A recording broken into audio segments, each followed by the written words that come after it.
আপনাদের দেশটা বাচ্চা, আমাদের বাচ্চা, আমরা কেন অকারণে গুলি ছুড়বো না? আমরা এটা ধৈর্যের পরিচয় দিচ্ছি আমরা। দাদা আমি শোনেন, আপনি আপনারা বড় দেশ, আমরা ছোট দেশ, আমরা বড় ভাই, আমরা ছোট ভাই, বড় ভাই আপনারা ছোট দেশ না, আপনারা ছোট দেশ নয়, আপনারা আসলে দেশটাকে ছোট বানাচ্ছেন, সংকীর্ণ বানাচ্ছেন। আপনাদের দেশ আপনি নিজে জানেন না আপনাদের দেশ কত মহান ছিল, জিডিপিতে কত মহান ছিল। আপনাদের গোটা দেশের টেক্সটাইল ম্যানুফ্যাকচারিং হাবটাকে আপনারা জলাঞ্জলি দিচ্ছেন। নরেন্দ্রনাথ বাবু ঠান্ডা মাথায় বলুন, এই ধরনের ভাষা প্রথমত ব্যবহার করবেন। আপনি অন এয়ার একটা ক্ষমা চান।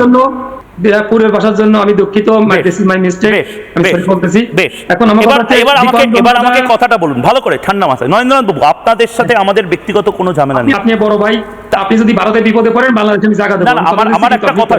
আমার একটা কথা শুনুন দাদা, 30 কোটি মানুষের আবেগ আপনি প্রকাশ করছেন, আপনার বহির প্রকাশ হচ্ছে 30 কোটি মানুষের আবেগ।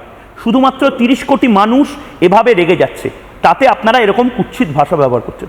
আমাদের অবস্থা ভাবুন তো, 140 কোটি মানুষের। প্রতি মুহূর্তে আপনারা জঙ্গি পাঠাচ্ছেন, আনসারুল্লাহ বাংলার প্রধান তাকে ছেড়ে দিচ্ছেন, চিন্ময় কৃষ্ণ প্রভুর মতন মানুষজনকে জেলের মধ্যে রাখছেন, ছেড়ে দিলাম, সব বাদ দিলাম। আপনারা ফসল নষ্ট করছে মোহাম্মদ ইউনূস, একটা কথা বলতে পারছেন না? বাংলাদেশের বীর সাধারণ মানুষ কোথায় গেল? মোহাম্মদ ইউনূসকে প্রশ্ন করতে পারবে না? ইলেকশনটা কবে হবে?